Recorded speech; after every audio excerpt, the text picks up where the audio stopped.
বাংলাদেশের নতুন সরকারের এজেন্ডা বাস্তবায়নে সমর্থন দেবে চীন। প্রেস ব্রিফিংয়ে বলেছেন মাউনিং। আওয়ামী লীগ এর জয় আমলে নিয়েছে যুক্তরাষ্ট্র, বললেন ম্যাথু মিলার। বিস্তারিত থাকছে এনআইপি নিউজে, সাথেই থাকুন।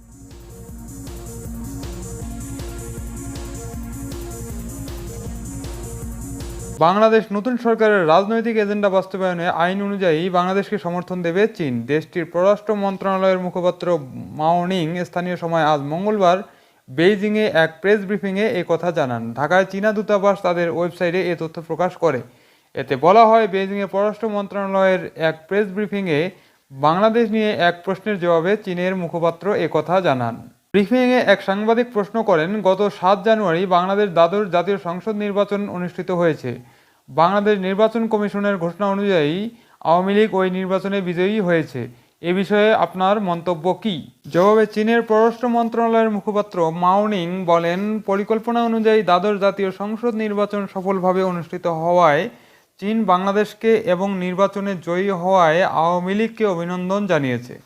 বাংলাদেশের বন্ধু ও ঘনিষ্ঠ প্রতিবেশী হিসেবে চীন সে দেশের নির্বাচনের পর তার আইন অনুযায়ী রাজনৈতিক এজেন্ডা বাস্তবায়নে দৃঢ়ভাবে সমর্থন দেবে। পররাষ্ট্র মন্ত্রণালয়ের মুখপাত্র মাউনিং আরও বলেন, পারস্পরিক শ্রদ্ধা, সমতা, পারস্পরিক সুবিধা এবং অন্য দেশের অভ্যন্তরীণ বিষয়ে হস্তক্ষেপ না করার নীতির উপর ভিত্তি করে চীন দীর্ঘদিন ধরে অনুষ্ঠিত বন্ধুত্ব এবং উন্নত মানের বেল্ট অ্যান্ড রোড ইনিশিয়েটিভকে BRI আরও এগিয়ে নিতে নতুন সরকারের সঙ্গে কাজ করতে প্রস্তুত।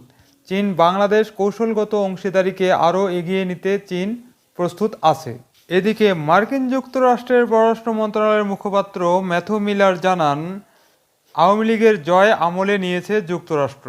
দ্বাদশ জাতীয় সংসদ নির্বাচনে সংখ্যাগরিষ্ঠ আসনে আওয়ামী লীগের জয়কে আমলে নিয়েছে যুক্তরাষ্ট্র।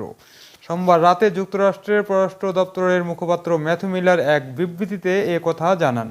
মুখপাত্র বলেন, ওই নির্বাচনে সব দল অংশ না নেওয়ায় যুক্তরাষ্ট্র দুঃখিত। নির্বাচন অবাধ বা সুষ্ঠু ছিল না বলেও যুক্তরাষ্ট্র মনে করে। রাজনৈতিক সহিংসতার ঘটনাগুলো তদন্ত করতে যুক্তরাষ্ট্র বাংলাদেশ সরকারকে উৎসাহিত করেছে। ম্যাথু মিলার বলেন, যুক্তরাষ্ট্র বাংলাদেশের জনগণ এবং গণতন্ত্র, শান্তিপূর্ণ সমাবেশের স্বাধীনতা এবং মত প্রকাশের স্বাধীনতার জন্য তাদের আকাঙ্ক্ষাকে সমর্থন করে। যুক্তরাষ্ট্র কয়েক হাজার রাজনৈতিক বিরোধী সদস্যকে গ্রেপ্তার ও ভোটের দিন অনিয়মের খবরে উদ্বিগ্ন।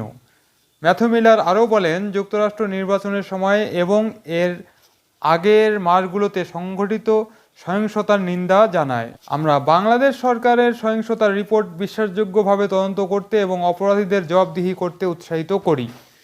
যুক্তরাষ্ট্রের পররাষ্ট্র দপ্তরের মুখপাত্র ম্যাথু মিলার আরও বলেন, আমরা সব রাজনৈতিক দলকে সহিংসতা প্রত্যাখ্যান করার আহ্বান জানাই। মিস্টার ম্যাথু মিলার আরও বলেন, যুক্তরাষ্ট্র একটি অবাধ ও উন্মুক্ত ইন্দো প্যাসিফিকের জন্য আমাদের অভিন্ন লক্ষ্যকে এগিয়ে নিতে, বাংলাদেশের মানবাধিকার ও নাগরিক সমাজকে সমর্থন করতে এবং দুই দেশের জনগণের ও অর্থনৈতিক সম্পর্ককে আরও গভীর করতে বাংলাদেশের সঙ্গে অংশীদারিত্বে অঙ্গীকারবদ্ধ। সুপ্রিয় দর্শক, বাংলাদেশ দ্বাদশ জাতীয় সংসদ নির্বাচন নিয়ে এই প্রতিবেদনটি এখন এখানে শেষ করছি। পরবর্তী সংবাদ নিয়ে আবার আসবো আপনাদের সামনে। সে পর্যন্ত ভালো থাকবেন, ভালো রাখবেন এবং চ্যানেলটি সাবস্ক্রাইব করে এনআইপি নিউজের সাথেই থাকবেন। ধন্যবাদ সবাইকে।